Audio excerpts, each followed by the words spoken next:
fais-nous la grâce en ce matin. La grâce qui vient de toi et de toi seul. Fais-nous la grâce. Fais-nous la grâce. Tu es le Dieu excellent. Tu es le Dieu glorieux. Tu es le Dieu merveilleux. Sois élevé et sois exalté au nom puissant de Christ Jésus de Nazareth. Que quelqu'un dise Amen, Amen, Amen. Veuillez vous asseoir s'il vous plaît mon frère et ma soeur. Alléluia. Gloire à Jésus, gloire à Jésus. Prenez vos Bibles avec moi. Alors on va regarder, nous allons lire quelques versets dans ce vieux livre-là qui a une durée de plus de 2000 ans. C'est un vieux livre, hein? Et ce vieux livre est toujours d'actualité. Amen. Alléluia. C'est la parole même de Dieu. Gloire à Jésus. Voici le titre de l'enseignement de ce matin. Voilà. Mon message a été changé et je crois que c'est pour toi cette parole de Dieu. La grâce de Dieu pour nos vies. Quelqu'un peut dire avec moi ce matin, la grâce de Dieu pour nos vies. Amen. La grâce de Dieu pour nos vies. La grâce de Dieu. Je t'entends faiblement. Regarde-moi, regarde-moi. La grâce de Dieu pour nos vies. Alléluia. Amen. La grâce de Dieu pour ta vie. Amen. La grâce de Dieu pour ma vie. Alléluia. Et comme texte biblique de référence, nous lisons dans la lettre de Paul aux Éphésiens. Éphésiens au chapitre 2, verset 8.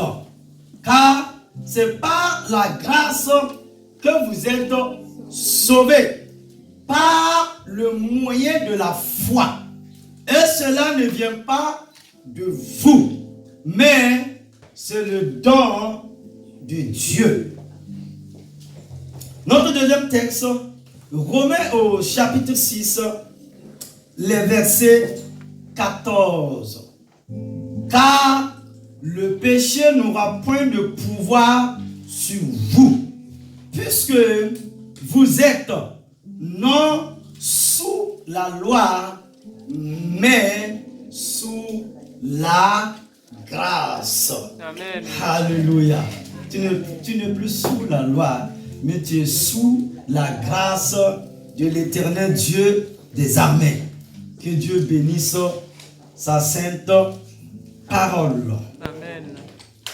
Le mot qui résume le mieux le véritable message de l'évangile, c'est celui de la grâce. La grâce est une faveur imméritée de Dieu envers celui qui n'en est indigne et celui qui mérite le châtiment. Nous devons d'abord savoir que la grâce est gratuite. On ne peut ni la gagner, ni travailler pour l'obtenir.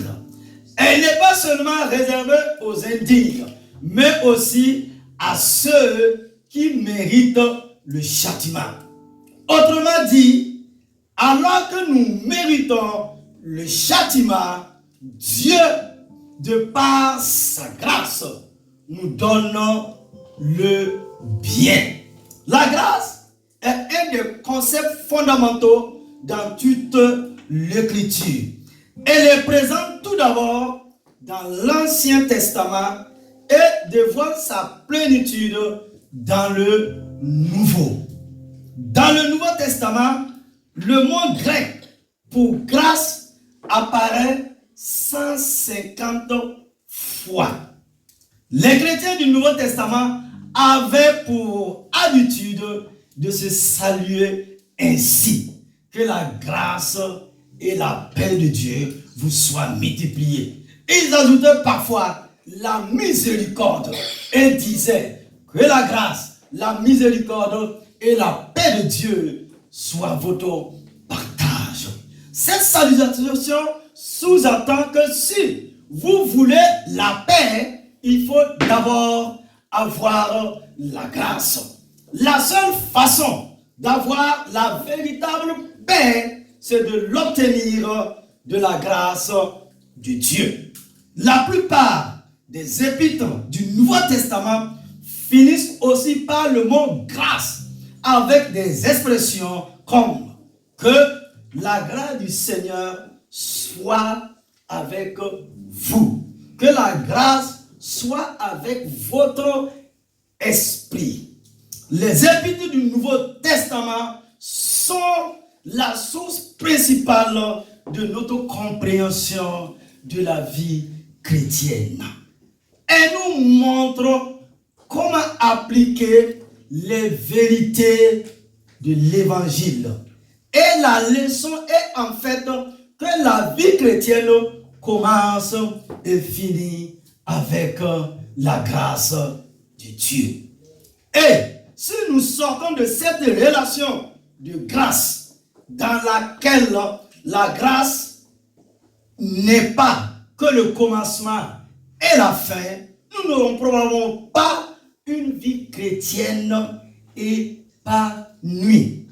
Pour mieux comprendre la signification du mot grâce, remontons à son origine. Utilisé dans le grec du Nouveau Testament et l'hébreu de l'Ancien Testament, le mot grec pour grâce est chari. Il commence par H, comme Christos ou Christ. Je crois que nous devons nous rappeler que la grâce est toujours belle et attirante. En hébreu, il y a deux mots qui sont utilisés, ken et rasson. Ken signifie beauté, rançon signifie spécialement plaisir. Ainsi, ensemble, cela donne la beauté et l'attrait. Mais, comment nous procurer sa grâce afin d'être aidés dans nos besoins? Voici une question que je me pose en ce matin. La deuxième question, comment cette grâce est-elle dispensée envers nous, les fils des hommes? Quand nous sommes au milieu d'une crise, nous ne pouvons pas nous reposer sur quelques définitions théologiques nébuleuses. Nous avons besoin de l'aide spécifique de Dieu. Comment nous procurer sa grâce dans nos cœurs, notre âme, notre corps physique quand nous souffrons? Et encore aujourd'hui, Église, peuple de Dieu, et vous qui nous suivez, c'est ce que je vous propose de voir en 2 points au cours de l'enseignement de la matinée. Premièrement, grand 1, comprendre les enjeux de la grâce. Comprendre les enjeux de la grâce. Les conséquences de la grâce dans la vie d'un enfant de Dieu. Sinon, les conséquences de la grâce dans la vie du chrétien. Trouver grâce ou faveur aux yeux de quelqu'un est une expression qui revient souvent dans l'Ancien Testament. Par exemple, il est dit que Noé trouva grâce aux yeux de l'Éternel. Cela distingue Noé de tous les hommes de sa génération. Dans sa génération, Noé, et grâce à lui, sa famille ont trouvé grâce aux yeux de l'Éternel. Autrement dit, la grâce est en rapport avec la façon dont nous regardons les gens. En particulier, la grâce de Dieu est en rapport avec la façon dont Dieu regarde les gens. Il y a un dicton qui dit que la beauté est dans les yeux de celui qui regarde. Waouh! La beauté est dans les yeux de celui qui regarde. C'est vrai aussi de la grâce de Dieu. Elle ne commence pas avec nous, mais avec Dieu. Elle trouve son origine dans la façon dont Dieu choisit de nous regarder. Quand il nous regarde avec faveur, alors la grâce commence à agir dans nos vies. L'idée que la grâce dépend d'abord de la façon dont Dieu nous regarde ou nous voit est magnifiquement illustrée par les bénédictions lévitiques qui se trouvent dans Nombre au chapitre 6, versets 22 à 26, qui est une bénédiction familière pour la plupart d'entre nous qui vont à l'église ou assistent à un service religieux ou à un culte pour la gloire de Jésus. 2. La grâce est opposée aux œuvres. Waouh! La grâce de Dieu est opposée aux œuvres. Le passage clé est probablement celui de la grâce et des œuvres. C'est la lettre de l'apôtre Paul dans Éphésiens au chapitre 2, les versets 8 et 9, dans lequel l'apôtre Paul dit, c'est par la grâce en effet que vous êtes sauvés par le moyen de la foi. Et cela ne vient pas de vous, c'est le don de Dieu. Ce n'est point par les œuvres, afin que personne ne se glorifie. Il y a deux affirmations positives et une négative. Elles vont ensemble. Les deux affirmations positives sont par la grâce, par le moyen de la foi. Il faut toujours les laisser ensemble. Par la grâce, par le moyen de la foi. La grâce vient toujours à travers la foi. Nous devons la recevoir par la foi. Il y a toujours ce contraste tout au long du Nouveau Testament. La grâce et les œuvres sont deux alternatives qui s'excluent mutuellement. Paul l'exprime très clairement dans Romains au chapitre 11, verset 6. Or, si c'est par grâce, ce n'est plus par les œuvres. Autrement, la grâce n'est plus une grâce. Et si c'est par les œuvres, ce n'est plus une grâce. Autrement, l'œuvre n'est plus une œuvre. Le contraste entre la grâce et les œuvres nous montre deux chemins pour atteindre la justice de Dieu qui s'excluent mutuellement. L'une est la loi, l'autre Christ. La loi exige des œuvres. Christ nous offre la grâce. Nous avons encore une fois un choix à faire.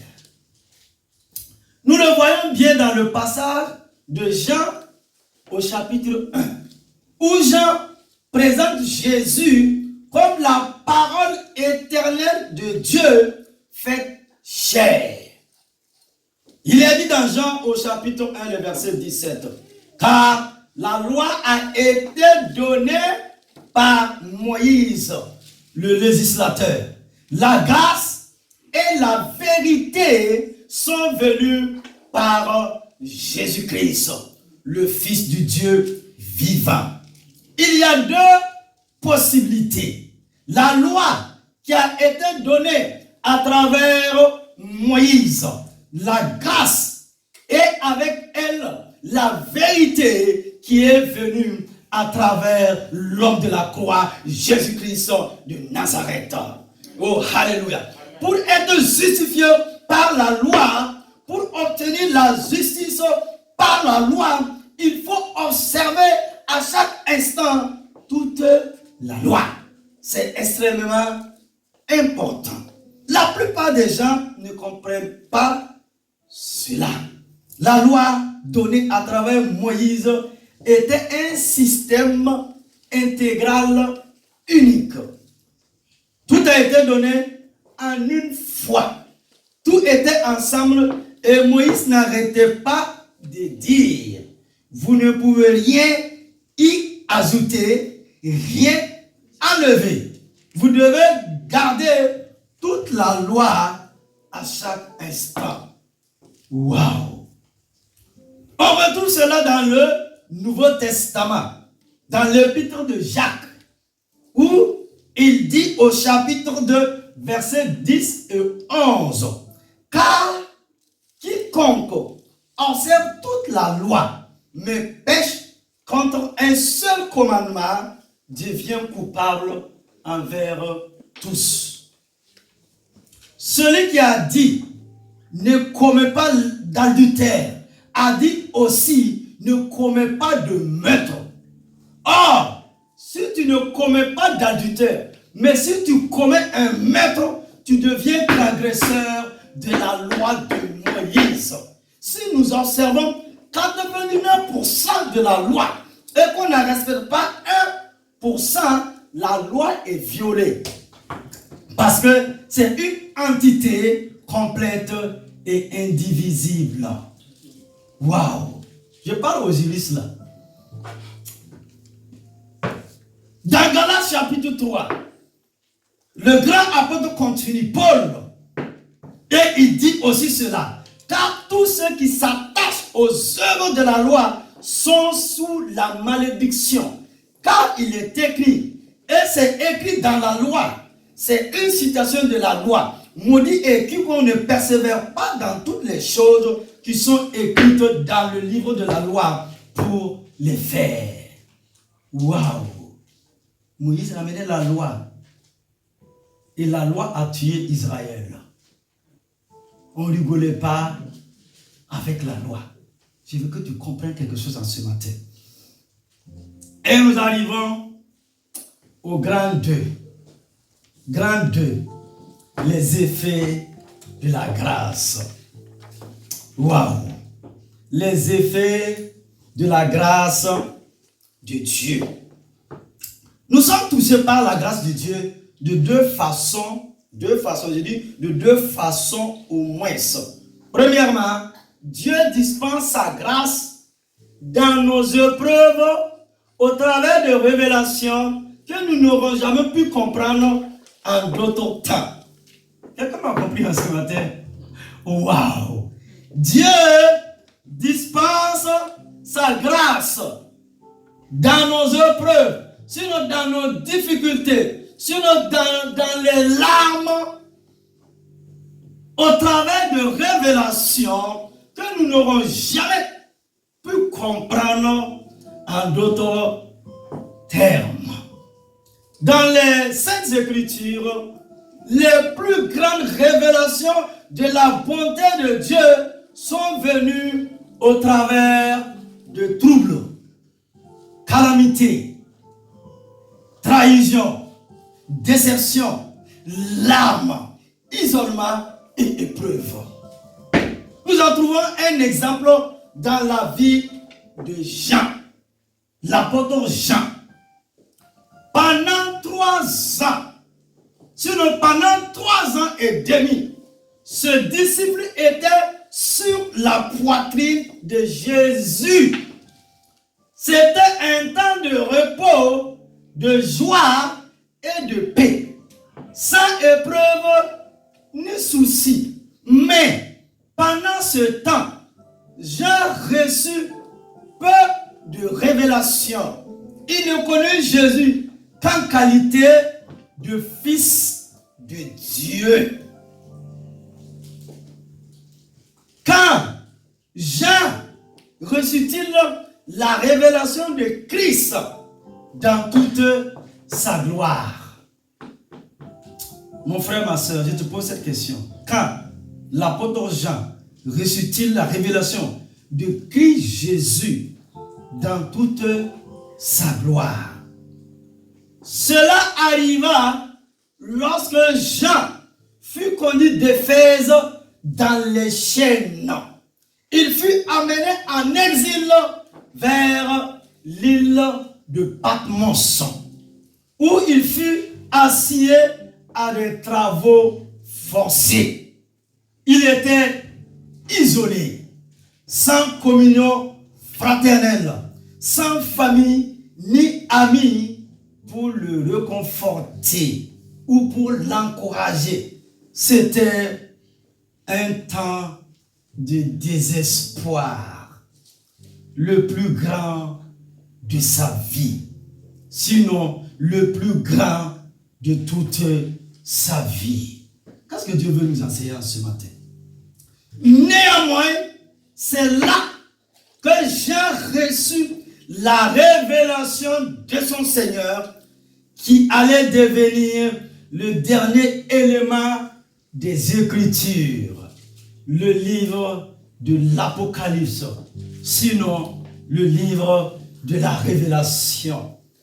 Au milieu de cette heure sombre, la lumière du Saint-Esprit vient à lui.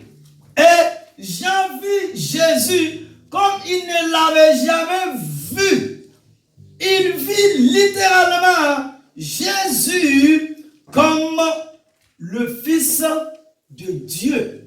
Jean n'avait jamais reçu cette révélation pendant qu'il était avec les autres apôtres, ni même pendant les jours où Jésus était sur la terre des hommes. Maintenant, dans les moments les plus sombres de sa vie, waouh! Jean, l'apôtre de l'amour, vit Christ dans toute sa gloire, déclarant: j'étais mort et voici, oh alléluia, je suis vivant au siècle des siècles. Je tiens les clés de la mort et du séjour des morts. Apocalypse chapitre 1, verset 18. Jean tomba sur sa face pendant cette incroyable révélation. Mais Jésus le releva et lui montra les clés qu'il tenait dans sa main. Il le rassura: ne crains point. Oh, dis à quelqu'un ce matin: ne crains point. Ne crains point. Ne crains point. Ne crains pas la tempête. Regarde seulement à Jésus qui tient les clés de la mort et du séjour des morts. Apocalypse chapitre 1, verset 17. Je crois que cette révélation est donnée à chaque serviteur, sinon à chaque chrétien, sinon à chaque enfant de Dieu qui souffre ou qui pleure et qui prie dans son temps de besoin. Le Saint-Esprit dit: je lui tiens toutes les clés de la vie et de la mort. Donc le départ de chacun est dans ses mains. En conséquence, Satan ne pourra jamais reprendre un membre de votre famille ou vous-même. Seul Christ détermine notre destinée éternelle, sinon notre bel avenir. Seul Christ Jésus de Nazareth, l'homme de la croix, l'homme de Golgotha, le tout-puissant, le glorieux et le merveilleux. Amen. Jésus. Amen. Alléluia. Donc, si tourne une clé, c'est avec raison. Et cette raison n'est connue que de lui-même, du Père et du Saint-Esprit.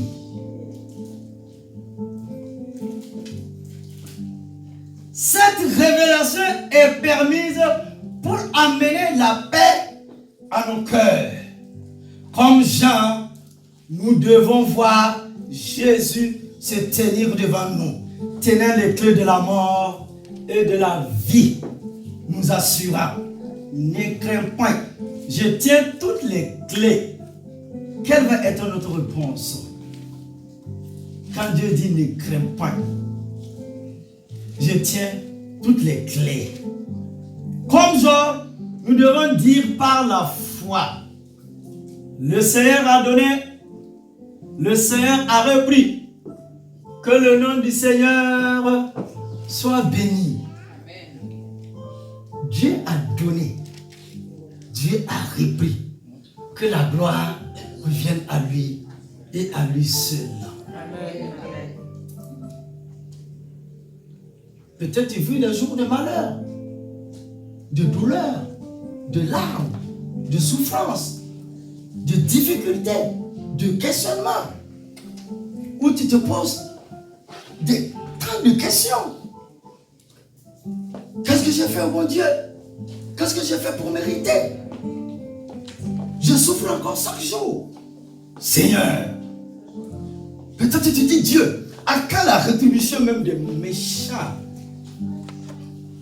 À quand, Dieu, tu vas me faire justice?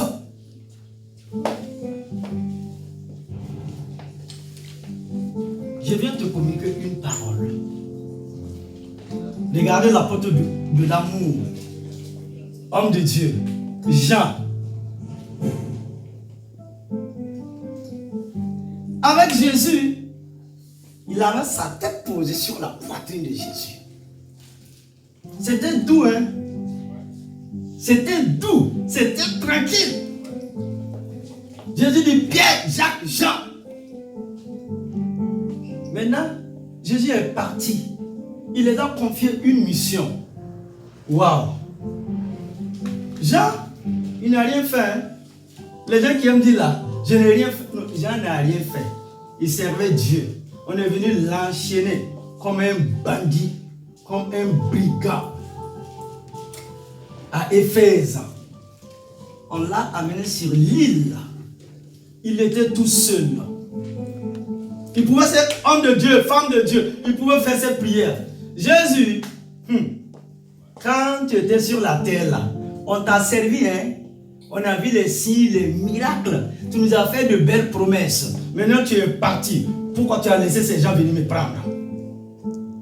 C'est quoi encore l'histoire, ton histoire, Jésus?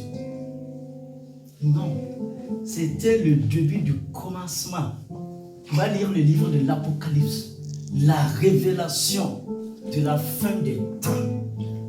Hein? Les jours derniers. Jésus a, pendant que Jean priait, il n'a pas pleuré. Hein? Hello. Il n'a pas pleuré. Il ne s'est pas plaint. Non. Il a prié, il a prié, il a prié, il a prié. Et là, sa prière a touché le cœur de Dieu. Et Dieu a ouvert ses yeux.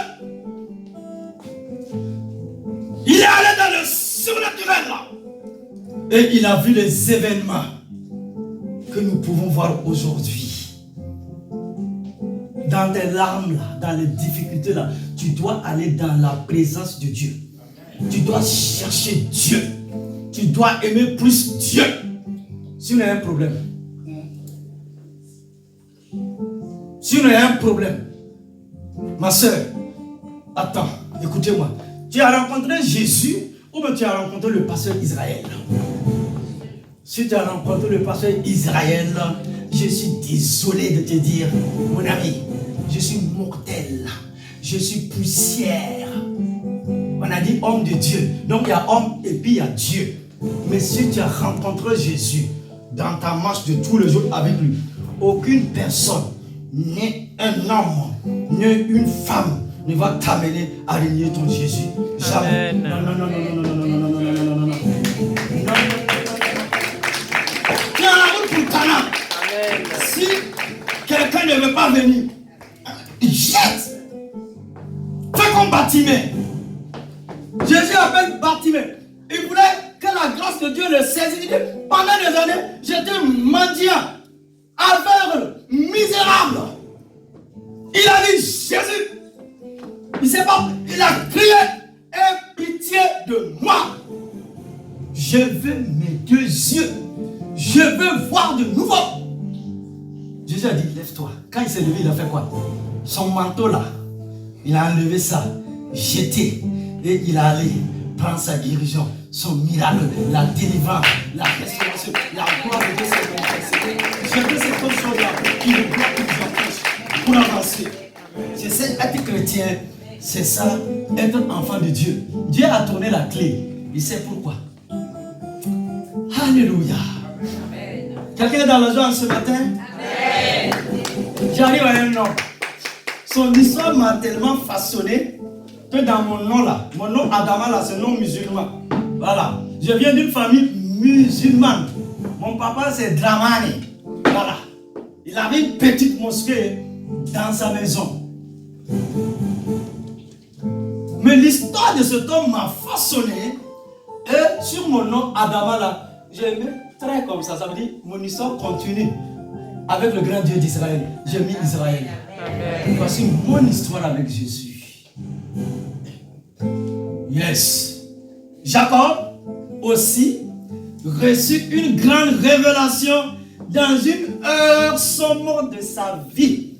La Bible nous dit que Jacob reçut une incroyable révélation au travers d'un rendez-vous face à face avec Dieu. Jacob donna à ce lieu le nom de Péniel parce que j'ai vu Dieu face à face et ma vie a été changée.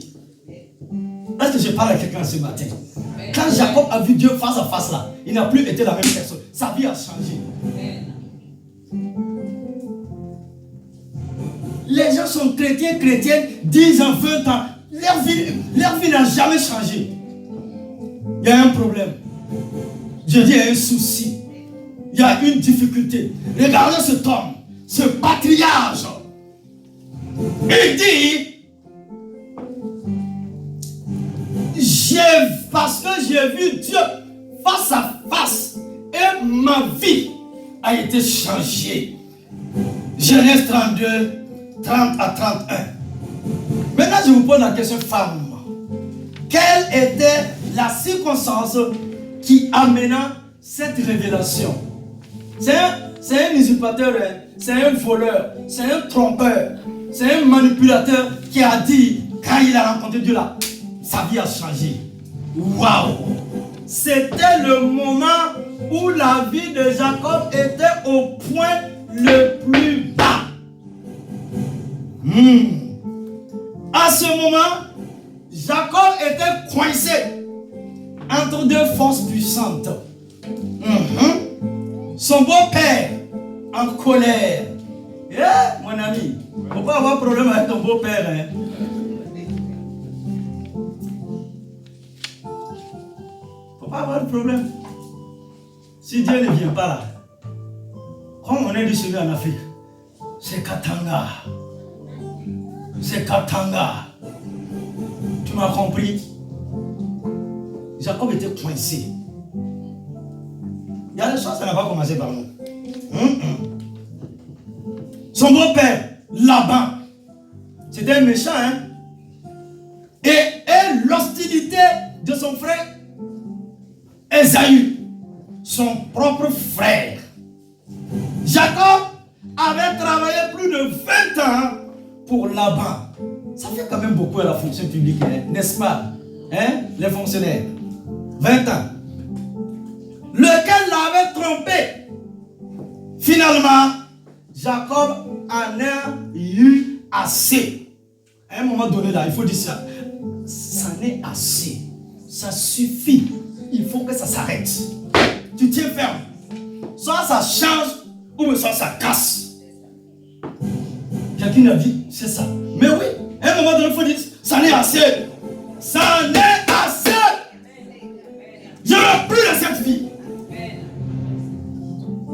Je veux le changement. Je veux la transformation. Je veux une vie digne à la gloire de Dieu. Jacob m'a dit, ça n'est assez. Alors, sans dire quoi que ce soit, il prit sa famille et partit. Laban décida de poursuivre Jacob et de le tuer. Hein? Mais il est cruel, hein? Malgré qu'il a tes filles là, tu veux le tuer. C'est vraiment un sorcier, hein? Ok. Cependant, tu ne connais pas encore le grand Dieu d'Israël. Ma Bible me dit cependant, Dieu avertit Laban dans un songe de ne pas détruire Jacob. Dès que la menace de Laban fut écartée, parce que Dieu a dit à Laban, garde-toi. Si lui là je l'ai moins, l'onction, l'appel, la gloire, la grâce qui est sur sa vie là, touche-le. Si tu fais le pleurer, tu vas me payer sa chair sur cette terre des hommes. Vous savez, quand Dieu décide de te taper, il te tape et puis il continue. Hein. Les gens n'ont pas pleuré. C'est leur affaire. Hein. Dieu a fini le boulot. Il a fini. Il est souverain. Hein. Oh, alléluia. Quand il a entendu là, ma soeur, ta vie est entre les mains de Jésus. Amen. Aucun homme, aucune femme ne peut ôter ta vie. Amen. Sans la volonté divine. Amen. Il va se lever. La Bible dit quoi? Le méchant, la force que tu creuses là, tu vas tomber. Amen. Où est l'homme de Dieu? Aman. Israël avait une destinée. Israël avait un bel avenir. Oh, alléluia. Aman, son cœur était tellement tordu là. Des plans maléfiques, démoniaques là, contre Israël, le peuple de Dieu, contre Mardoché. Mais une femme s'est levée. Une femme a dit, ça n'est assez. Dieu va finir avec cet homme-là. Amen. Il est arrivé à convaincre le roi. Dès que la menace de Laban fut écartée, Ésaü, son frère, vient sur la scène aussi, prit une petite armée de 400 hommes et se prépara à tuer son frère. Waouh! Jacob fut face à la calamité totale, convaincu qu'il allait tout perdre. Les choses devenaient sans espoir. Néanmoins, dans cette heure sombre, Jacob eut un rendez-vous avec Dieu comme jamais auparavant. Il combattit avec un ange qui était le Seigneur lui-même.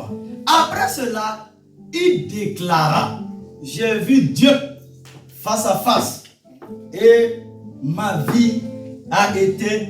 Genèse au chapitre 32, verset 30. Maintenant, retournons à Job. Cet homme était aussi au point le plus bas. Il avait enduré épreuve sur épreuve, agonie physique, rejet répété de ses amis, sur la trahison de ses amis. Dieu lui apparut dans une tornade.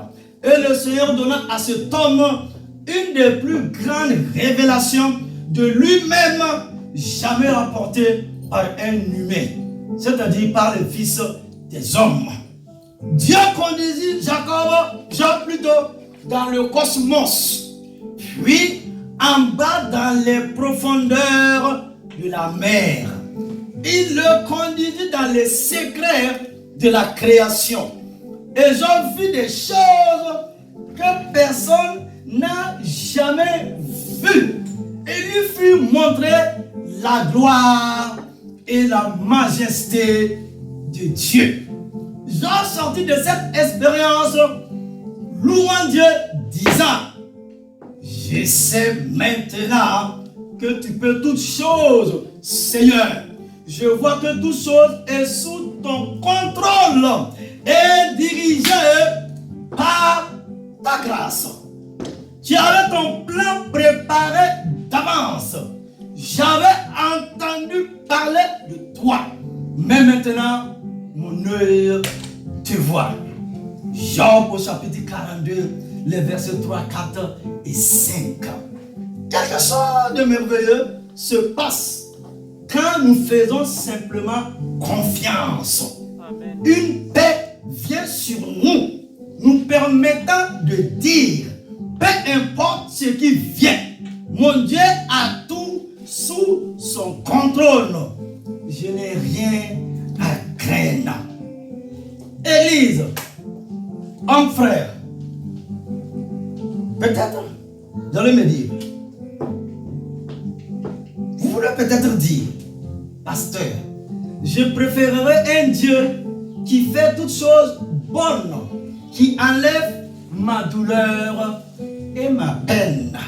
Peu importe si j'ai moins de révélation. Non, la révélation qui vient vers vous n'est pas juste pour notre confort.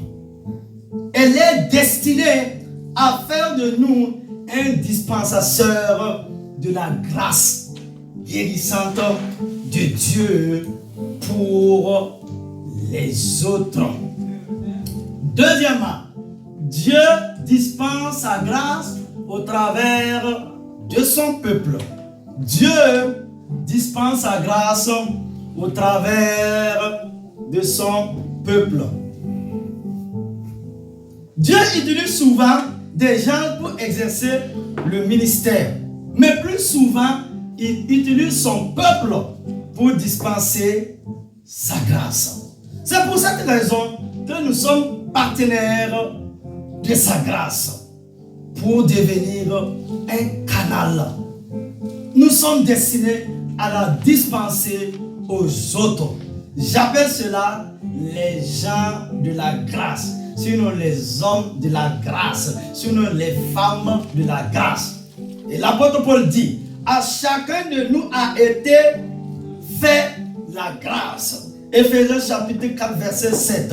À cause du confort qui nous est fait au travers de la grâce de Dieu, il est impossible de continuer à souffrir toute notre vie.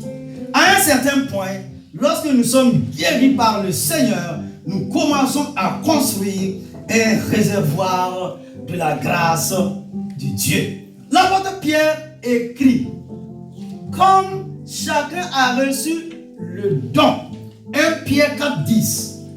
Que veut dire être un bon dispensateur de la grâce de Dieu? Suis-je une telle personne?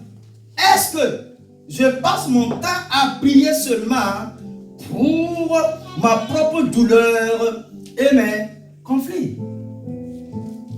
Alléluia. Job devient un distributeur de grâce parce qu'il comprit l'épreuve. Il put donner un témoignage à sa femme qui se trouvait dans un chagrin sans nom. Cependant, peu de temps après, la joie et le rire revient dans la maison. Job fut guéri et d'autres enfants viennent remplir la maison. 7 fils et 3 filles comme auparavant. Tout fut restauré et plus encore. Job et sa femme appelaient leur première fille Jemina, qui veut dire chaleur, amour, petite colombe. La femme de Job non seulement revient à la vie, mais se réjouit à nouveau. Bien sûr, elle n'a jamais oublié le passé. Mais maintenant, un nouveau monde de bénédiction l'attendait. Et cet homme juste, Job, vécut encore 140 années. L'Écriture nous dit qu'il vit ses fils, les fils de ses fils, jusqu'à la 4e génération. Job au chapitre 42, les versets 16. La parole de Dieu nous rassure que les larmes arrivent dans la nuit, mais la joie vient le matin. Psaume 35.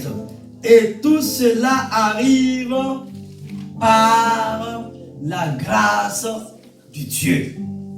Nous allons conclure l'enseignement de la matinée. Alléluia, alléluia, alléluia. Gloire à Jésus. Conclusion. Une fois que vous croyez en Christ Jésus, vous ne considérez plus la loi comme un moyen pour atteindre la justice de Dieu. Afin d'atteindre la justice avec Dieu, quand Christ est mort sur la croix, portant les péchés et la culpabilité à la fois de ceux qui étaient sous la loi et de ceux qui n'y étaient pas, par sa mort sur la croix, a mis fin à la loi comme moyen possible pour atteindre la justice de Dieu. Et l'apôtre Paul dira, nous sommes tous privés de la grâce de Dieu et de sa miséricorde. Nous n'avons pas d'autre alternative. C'est la grâce ou rien. Paul dit, c'est la grâce ou rien. Dis à quelqu'un ce matin, c'est la grâce ou rien. C'est la grâce ou rien. C'est la grâce de Dieu ou rien. C'est la grâce ou rien. Alléluia. Amen. Qu'est-ce que nous pouvons retenir de l'enseignement de la matinée en ce culte d'adoration et de louange? La grâce de Dieu dans nos vies. Premièrement, la grâce divine est une faveur imméritée de Dieu envers celui qui en est indigne et celui qui mérite le châtiment.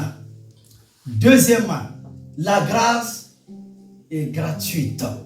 On ne peut ni la gagner, ni travailler pour l'obtenir. Troisièmement, la grâce vient toujours à travers la foi.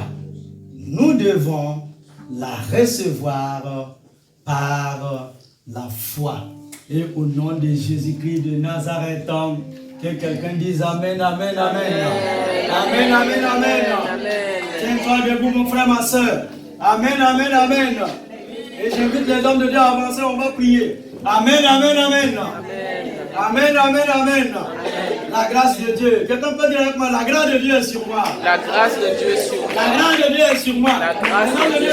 La grâce de Dieu est sur moi. La grâce de Dieu est sur moi. La grâce de Dieu m'accompagne. La grâce de Dieu. C'est par sa grâce que je vis. C'est par sa grâce que je Dis vis. avec moi, c'est par la grâce de Dieu que je vis. C'est par la grâce de Dieu que je vis. C'est par la grâce de Dieu que je vis. C'est par la grâce de C'est par la grâce de Dieu que je respire. C'est par la grâce de Dieu. C'est par la grâce de Dieu que je marche sur cette terre des hommes. C'est par la grâce de Dieu. C'est par la grâce de Dieu que les méchants n'auront pas encore dévoré. C'est par la grâce de Dieu que les pécheurs ne m'ont C'est pas. par la grâce de Dieu que les sorciers n'ont pas pu me terrasser. C'est par la grâce de Dieu que les sorciers. C'est par pure grâce. C'est par pure grâce. La grâce de Dieu. La grâce de Dieu. La faveur de Dieu. La faveur de La Dieu. miséricorde de Dieu. La miséricorde La de bonté Dieu. de Dieu. La bonté de Je Dieu. n'ai rien fait pour mériter. Je n'ai rien fait pour Je n'ai rien mériter. fait pour mériter. Je n'ai rien fait pour Mais mériter. l'éternel Dieu des armées, Mais l'éternel Dieu de des son armées, saint trône de gloire, de ce trône de m'a gloire, fait la grâce. m'a fait la Et grâce. je suis devenu enfant de Dieu. Et je suis devenu Je enfant suis de devenu Dieu. enfant de Dieu. Je suis devenu Je enfant suis de devenu enfant de Dieu. Je suis devenu enfant Je suis de devenu Dieu. serviteur de Dieu. Je suis devenu servant de l'éternel. devenu servant C'est par de pure l'Éternel. grâce. C'est par pure grâce. Alléluia.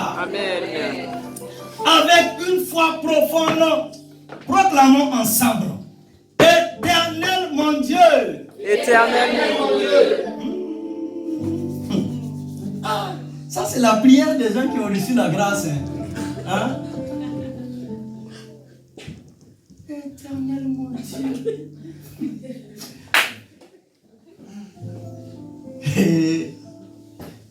Éternel mon Dieu. Éternel mon Dieu. Éternel mon Dieu. Éternel mon Dieu. Je vais te dire toute ma reconnaissance pour cette faveur imméritée qu'est la grâce. Je veux te dire toute ma reconnaissance pour cette faveur illimitée qu'est la grâce. Que tu accordes à ceux qui le méritent, Que tu accordes à ceux qui le méritent, comme à ceux qui ne le méritent pas. comme à ceux qui ne le méritent pas. J'ai une conscience conscience douloureuse de mes manquements envers toi. J'ai une conscience douloureuse de mes manquements envers toi. J'ai une conscience douloureuse de mes manquements envers toi. J'ai une conscience douloureuse de mes manquements envers toi. Mais je veux surtout me rappeler que mes chutes ne t'obligent pas à me retirer ta grâce. Mais je veux surtout me rappeler que mes chutes ne t'obligent pas à retirer ta grâce. Mais je veux toujours me rappeler que mes chutes ne t'obligent pas à retirer ta grâce. Mais je veux me rappeler que mes chutes ne t'obligent pas à retirer ta grâce. Oui, ta grâce est totalement souveraine et gratuite. Oui, ta grâce est totalement souveraine et gratuite. Oui, ta grâce est totalement souveraine et gratuite. Oui, ta grâce est totalement souveraine et gratuite. Et je vais te prier de la renouveler ce matin. Et je veux te prier de la renouveler ce Et matin. je vais te prier de la renouveler ce matin. Je veux te prier de la renouveler ce matin. Et je vais te prier de la renouveler ce matin. Et je veux te prier de la renouveler ce matin. Au nom de Jésus. Au nom de Jésus. Au nom de Jésus. Au nom de Jésus. Au nom de Jésus. Au nom de Jésus. Au nom de Jésus. Au nom de Jésus. Au nom de Jésus. Dis à Dieu, je te prie ce matin. Je te prie ce De matin. renouveler ta grâce dans ma vie. Renouveler ta grâce. Ta grâce dans ma vie, Seigneur. Ta grâce dans ma vie. Ta grâce dans tous les domaines de ma vie. Ta grâce dans tous les Ta domaines de grâce ma dans ma vie. famille. Ta grâce dans ma famille. Ta grâce dans ma maison. Ta grâce dans ma maison. Ta grâce dans ma vie. Ta grâce dans ma vie. Oh éternel Dieu des armées. Oh éternel Dieu des Fais-moi armées. la grâce en ce jour. Fais-moi la grâce en ce jour. Fais-moi la grâce en ce jour. Fais-moi la grâce en ce jour. Fais-moi la grâce en ce jour. Fais-moi la grâce en ce En ce jour. mois de janvier. Dans ce mois de De janvier. l'an 2023.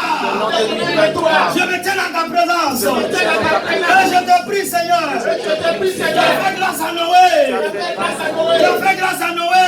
Fais grâce à Tu as Noé. fait grâce à Jacob. Fais grâce à Tu Jacob. as fait grâce à Jacob. Fais grâce à Tu as Jacob. fait grâce à l'apôtre Jean. Fais grâce à l'apôtre Tu as Jean. fait grâce à l'apôtre Jean. Fais grâce à l'apôtre Jean. Fais-moi la grâce. Fais-moi la grâce. Fais-moi la grâce. Fais-moi la grâce. Fais-moi la grâce. Fais-moi la grâce. Fais-moi la grâce. Fais-moi la grâce. Ta grâce dans ma vie. Ta grâce dans ma vie. Ta grâce dans ma vie. Ta grâce dans ma vie. Ta grâce dans ma vie. Ta grâce. Ta grâce. Ta faveur. Ta faveur. Ta grâce. Ta grâce. Ta faveur. Ta faveur. En ce jour. En ce jour. En ce jour. En ce jour. Éternel Dieu des Éternel Dieu des armées. Ta grâce. Ta grâce. Regarde-moi. Regarde-moi. Regarde-moi. Regarde-moi. Regarde-moi, éternel Dieu. Regarde-moi, éternel Dieu. Accorde ta grâce. Ça permet ta grâce. Un regard de grâce. Un regard de grâce. Un regard de Un grâce. regard de grâce. Afin que ma vie change. Afin que ma vie change. Afin que ma vie soit transformée. Afin que ma vie soit À la transformée. gloire de Jésus. À la gloire de Jésus. À la gloire de Jésus. À la gloire de Jésus. Que ton nom soit loué. Que ton nom soit Que ton loué. nom soit loué, éternel Que ton nom soit loué, Dieu. l'éternel Reçois Dieu. l'adoration. Reçois la louange. Reçois la- Reçois l'adoration. Reçois l'adoration. Reçois la louange. Reçois la louange. Au nom de Christ Jésus. Au nom de Christ Jésus. Élève ta voix et rends grâce à Dieu.